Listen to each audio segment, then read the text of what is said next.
예수님께서 이 세상에 왜 오셨을까요? 특별히 왜 사람이 되셨을까요? 왜 사람이 되셔서 우리와 함께 머무시면서 또 정확하게는 제자들이죠. 제자들과 함께 머물면서 함께 먹고 자고 희노애락을 함께 하셨을까요? 오늘은 특별히 우리에게 다가오시는 사람이 되어서 우리에게 다가오시는 이 예수님의 길을 묵상하면서 하나님의 은혜를 함께 나누고자 합니다. 이 세상 살아오면서 여러분들이 여러 가지 일을 하셨을 겁니다. 그 중에 가장 힘든 일이 무엇이었습니까? 태어나는 일, 그것도 굉장히 어려운 일이었죠. 성장하는 일, 그것도 굉장히 어려운 일이었을 겁니다. 배우자를 선택하는 일도 굉장히 어려웠을 것이고, 결혼해서 어디서 살 것인가, 어떤 직업을 선택할 것인가, 또 자녀들을 양육하는 것도 굉장히 어렵고 힘든 일이었을 겁니다. 나이를 먹는 것도 굉장히 힘들고 어려운 일이죠. 직장에서의 어려운 일, 참 어려운 일 많고 힘든 일 많습니다. 그런데 가장 힘든 일은 무엇이었습니까? 가장 어렵고 우리의 지혜를 다해야만 겨우 풀 수 있었던 인생의 가장 어려운 일은 무엇이었습니까?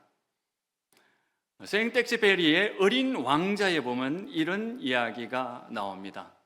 어린 왕자에게 여우가 묻습니다.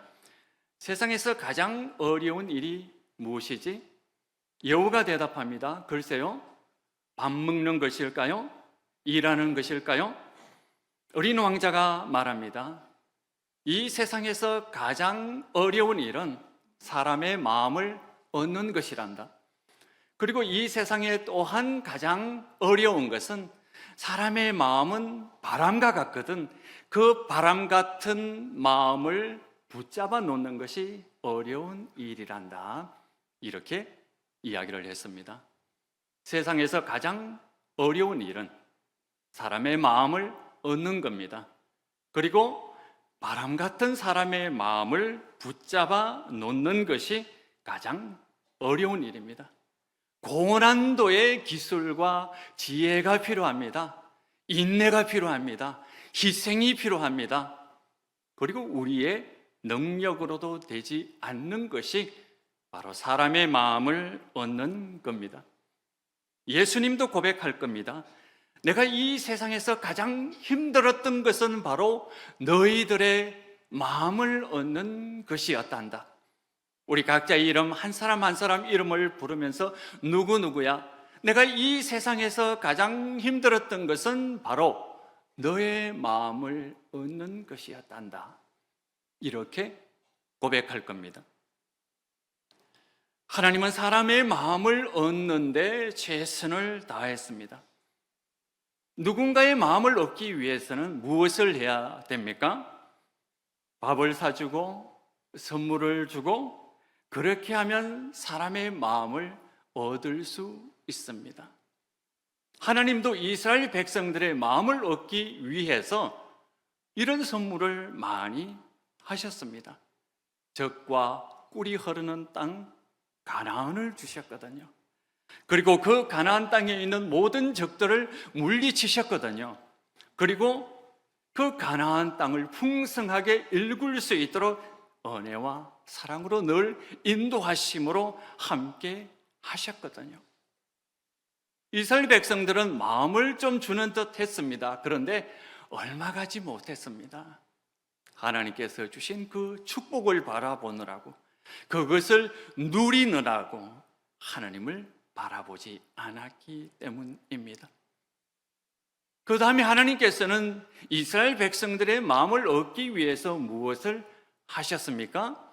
좋은 글을 주셨고 좋은 말을 전해주셨습니다.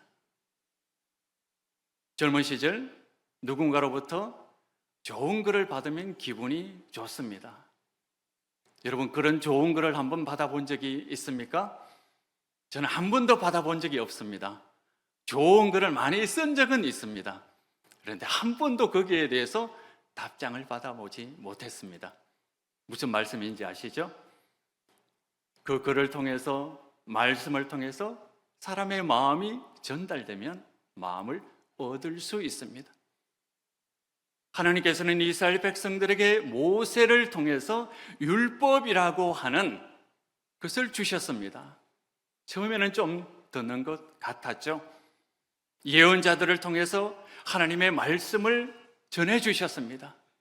다윗을 통해서 시를 주셨습니다. 솔로몬을 통해서 잠언을 주셨습니다. 그렇게 사람의 마음을 얻으려고 노력을 했습니다. 그런데요, 그 많은 이스라엘 백성 중에 극소수의 사람만이 하나님께 마음을 주셨고, 그 마음을 주신 것을 한평생 변함없이 붙들어 살려고 했습니다. 이스라엘 백성들은 시간이 가면서 허망된 명예와 거짓 진리를 따라가는 그런 비참한 상태가 되었습니다. 그러니까 이 세상에서 가장 힘든 것은 사람의 마음을 얻는 것이고 그 사람의 마음을 붙들어 놓는 것인데, 이런 것들이 통하지 않았습니다. 그러자 예수님께서 이 세상에 오시기로 결정하셨습니다. 정말 힘들고 어려운 결정이었습니다. 인간이 되시기로 결정했습니다. 사람들 곁으로 와서 사람들과 함께 살아가고 제자들과 함께 먹고 자면서 사람들의 마음을 얻으려고 했죠. 처음에는 사람들이 예수님을 거부했습니다. 그런데 끈질기게 예수님께서 함께 살아가는 그 모습을 보면서 조금씩 예수님께 마음을 열기 시작했습니다. 그러자 누가 가장 질투했습니까? 바로 바리새인들과 제사장들이었습니다. 제사장들과 바리새인들은 자신이 백성들의 마음을 얻어야 되는데, 백성들로부터 존경을 받고 사랑을 받아야 되는데, 저 이름 없는 나사렛 예수에게 사람들이 마음을 주고 존경을 주고 신뢰를 주는 것을 보자 질투가 생기기 시작했습니다. 시기하기 시작했습니다. 정확하게는 사탄이 바리새인과 제사장들 뒤에서 조종하고 있었습니다. 사탄은 제사장과 바리새인들의 질투를 더욱더 부채질했습니다. 분노가 일어나게 했습니다. 그 분노가 예수님을 죽이고자 하는 계획을 꾸미도록 했습니다. 사탄의 전략은 간단했습니다. 이 세상에 오신 예수님의 육신을 거두어 가버리면 다시는 사람들이 예수님에게 마음을 주지 않을 것이다. 예수님을 신뢰하지 않을 것이다. 예수님을 존중하지 않을 것이다. 사탄은 계획을 세웠습니다. 가장 예수님의 최측근 중에 한 명, 가롯 유다가 예수님을 팔아넘길 계획을 가지도록 만들었습니다. 그리고 제사장들과 바리새인들로 하여금 그들을 바로 로마 사람들에게 넘겨주도록 배치시켰습니다. 그리고 아주 포악한 로마 군인들을 배치시켰습니다. 그리고 그 계획대로 예수님의 육신을 잡아서 없애버리기로 했습니다. 그렇잖아요? 이 세상의 사람들의 마음을 얻고자 오신 예수님을 이 세상에서 없애버린다면 사탄은 성공하는 겁니다. 사람들은 다시는 예수님에게 마음을 주지 않을 것이다라고 생각을 했죠. 그런데 놀라운 기적이 일어났습니다. 여러분도 잘 아시다시피 예수님은 가장 모욕적인 방법으로 이 세상에서 죽으셨습니다. 십자가에서 죽었습니다. 우리는 단순하게 십자가에서 죽으셨다라고 하는 그 말을 고통스러운 것이었겠구나 라고 생각하지만 물론 엄청난 고통이었죠. 그런데 십자가에서 죽는다는 것은 이 세상에서 가장 모욕적인 방법으로 죽인다라고 하는 겁니다. 유대 사회에서는 나무에 달려 죽은 것은 사람들의 저주를 받아서 죽는다라고 하는 그런 뜻을 가지고 있습니다. 사람들과 하나님께 저주를 받아 죽는 것만큼 이 세상에 가장 치욕적인 죽음이 어디 있었겠습니까? 예수님은 이 모든 것을 견디고 또 견디고 인내하며 가셨습니다. 그러니까 기적이 일어났습니다. 사람들은 깊은 감명을 받았습니다. 저런 모욕 속에서도, 저런 고통 속에서도 예수님은 우리를 향한 마음이 변함이 없구나. 어떻게 저렇게 놀라운 일이 일어날까? 어떻게 저런 기적이 일어날까? 예수님의 부활 이후에 제자들이 다시 그들의 마음을, 그들의 존경을, 그들의 믿음을 예수님께로 향할 수 있었던 이유가 바로 무엇일까요? 이 모든 고통과 치욕 속에서도 백성들을 구원하고자 하는 마음, 백성들과 함께 하고자 하는 그 마음을 변함없이 가지고 있었습니다. 차라리 내가 하나님께로부터 버림받을지라도 저 백성들은 하나님께 선택받기를 정말 원하고 간절한 마음으로 기도하고 그 뜨거운 열정을 가지고 예수님은 십자가에서 죽으셨습니다. 그래서 부활하신 예수님이 다시 나자 백성들은, 제자들은 다시 예수님께로 자신의 마음을 줄 수가 있었습니다. 예수님은 우리를 구원하셨죠. 오늘 21절 말씀을 우리 한번 읽어볼까요? 21절 말씀입니다. 같이 읽겠습니다. 시작. 아들을 낳으리니 이름을 예수라 하라. 이는 그가 자기 백성을 그들의 죄에서 구원할 자이심이라 하니라. 예수님께서 여러분을 구원하셨습니다. 다시 말해서 예수님께서 여러분의 마음을 얻었다라고 하는 뜻입니다. 이 세상 가운데 헤매고 있는 여러분의 마음을 예수님께서 얻으셨다라고 하는 것, 바로 예수님께서 여러분을 구원하셨다라고 하는 뜻입니다. 여러분이 예수님은 우리의 구원자입니다라고 하는 그 뜻이 무엇인가요? 바로 예수님께 우리의 모든 마음을 드립니다. 예수님을 전적으로 신뢰합니다. 이것이 바로 여러분이 고백하는 예수님은 우리의 구원자입니다라고 하는 그런 고백입니다. 여러분, 여러분의 마음을 예수님께 드렸습니까? 여러분 구원을 받았습니까? 아멘을 안 하시니까 도대체 내가 어떻게 진행해야 될지 모르겠네요. 마음을 얻는 것이 구원을 받았다라고 하는 뜻입니다. 오늘 이 예배 드리는 이 순간 우리의 마음을 온전히 전적으로 예수님께 드리겠습니다라고 하는 결단을 하시기를 바랍니다. 왜 예수님이 우리의 마음을 얻는 것이 우리의 구원을 받은 것이다라고 하는 그런 뜻일까요? 잠언 4장 23절은 이렇게 말씀합니다. 우리 함께 읽겠습니다. 모든 지킬 만한 것 중에 더욱 내 마음을 지키라. 생명의 근원이 이에서 남이니라. 마음을 지키는 것이 생명을 지키는 것이다라고 하는 뜻입니다. 우리의 마음을 예수님께 드리고 예수님께서 우리의 마음을 가지도록 지키는 것, 그것이 바로 생명을 얻는 구원의 길입니다. 사람이 죽는 이유는 무엇일까요? 마음을 둘 곳이 없기 때문입니다. 예를 들면 이렇습니다.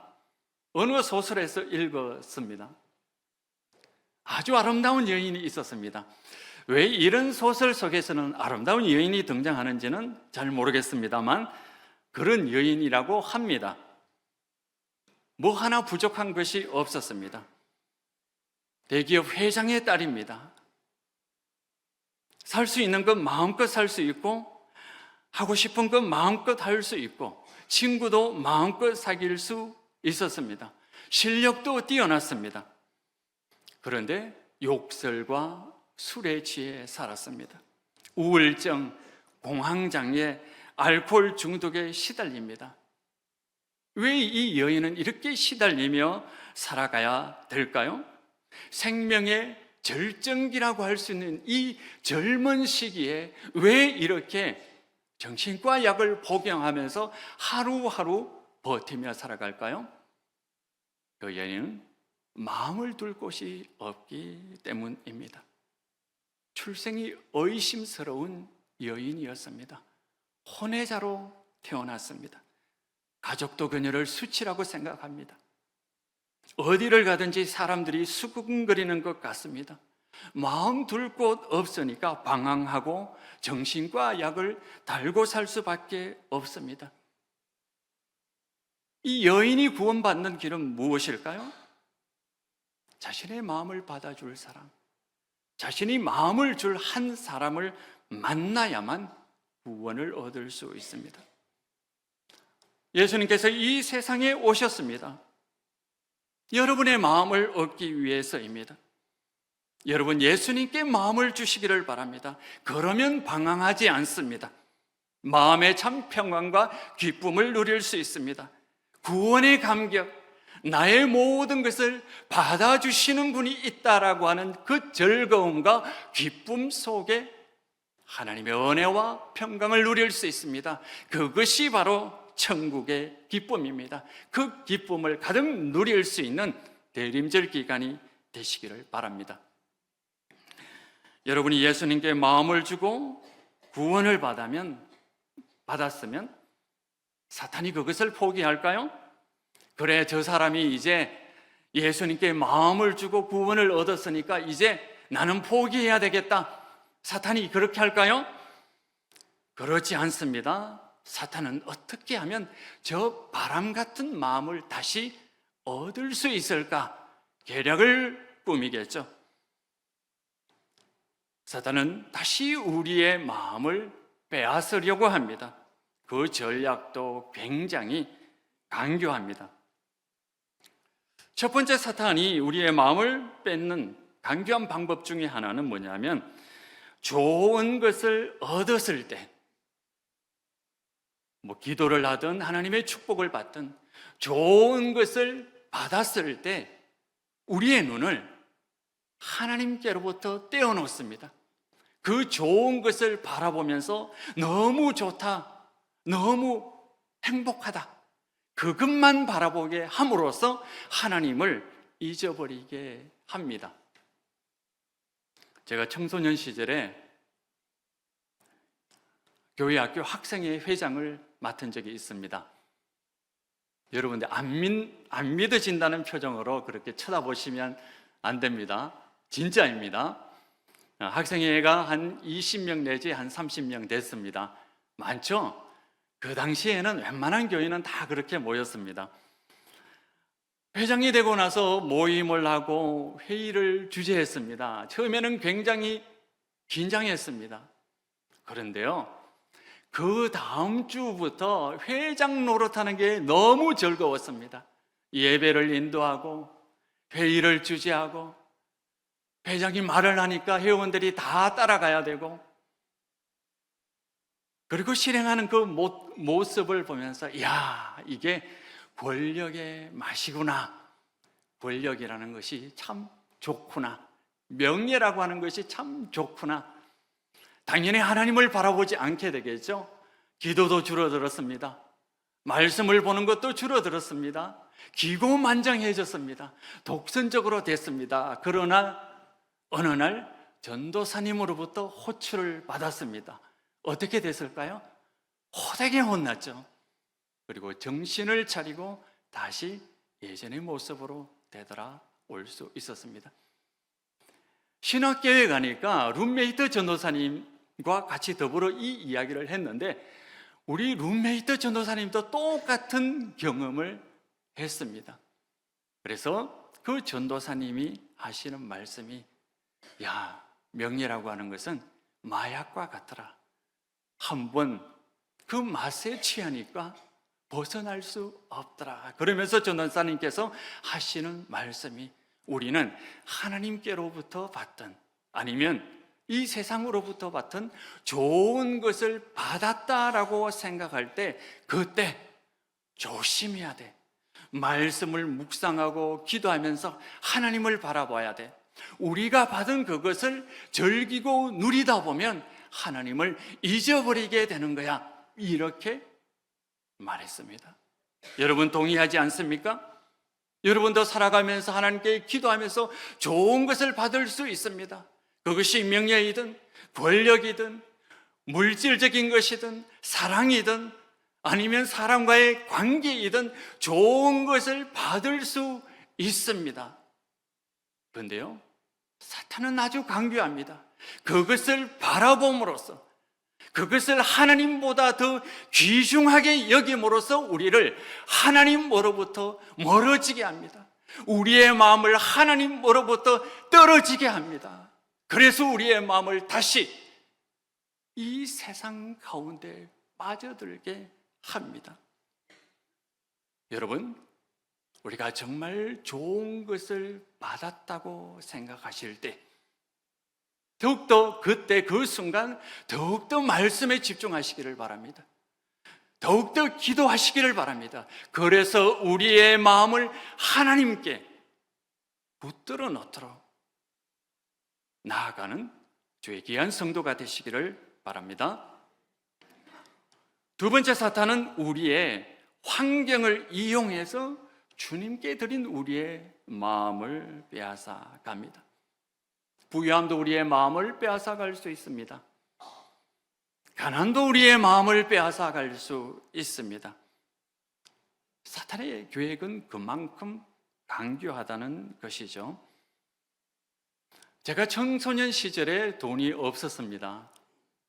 사실은 제가 돈이 없는 게 아니고 부모님이 돈이 없었습니다. 학생들은, 친구들은 학교에 가는데 저는 고등학교를 못 갔습니다. 이거 비밀인데 여러분 비밀 지켜주실 거죠? 제가 처음 이야기하는 것 같아서 제가 이런 얘기를 해야 되나 말아야 되나 고민을 많이 했습니다. 친구들은 가방을 들고 학교에 가는데 저는 공장에 갔습니다. 그때 제 인생의 가장 암흑기였습니다. 제가 2년 동안 대낮에는 거리를 다니지 못했습니다. 너무 창피했습니다. 혹시 친구를 마주치면 어떡하나. 물론 자존감이 낮아지니까 모르는 사람 만나는 것도 너무 힘들었습니다. 그 당시에 제 일기장을 들춰보니까 정말 인생의 우울증과 절망을 안고 살았다라고 하는 것을 느낄 수 있었습니다. 이런 내용이 일기장에 가득했습니다. 인생은 허무하다. 인생은 왜 이렇게 힘든가? 암울하다. 죽고 싶다. 이런 내용이 가득했습니다. 이 일기장을 보면서 제가 실제적으로 아주 부끄러운 얘기지만 실제적으로 제가 수면제를 사 모은 적도 있었습니다. 참 부끄러운 얘기죠. 또 이런 글도 있었습니다. 다리가 너무 아프다. 아무리 주물러도 안 된다. 다리를 베어버리고 싶다. 이런 내용도 있었습니다.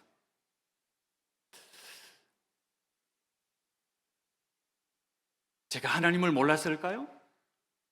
그 당시에 저는 이미 하나님의 그 은혜를 깊이 체험했었습니다. 하나님께서 우리를 구원하신다는 그 모든 것들을 다 알고 있었습니다. 그런데도 제 마음이 이렇게 절망과 고통 속에 떨어진 이유는 무엇일까요? 사탄의 깊은 계략입니다. 그 환경, 그 아픔, 그 절망만을 바라보도록 우리의 시선을 하나님으로부터 옮겨놓습니다. 그게 사탄의 계략입니다. 어느 날 전도사님께서, 좀 아까 그 전도사님께서 부르셨습니다. 그리고 제 손을 잡고 간절하게 기도했습니다. 눈물이 뚝뚝 떨어졌습니다. 저의 눈물이 아니고 전도사님의 눈물이 뚝뚝 떨어졌습니다. 그때 그 이후로 저는 시간이 나는 대로 전도사님을 찾아갔습니다.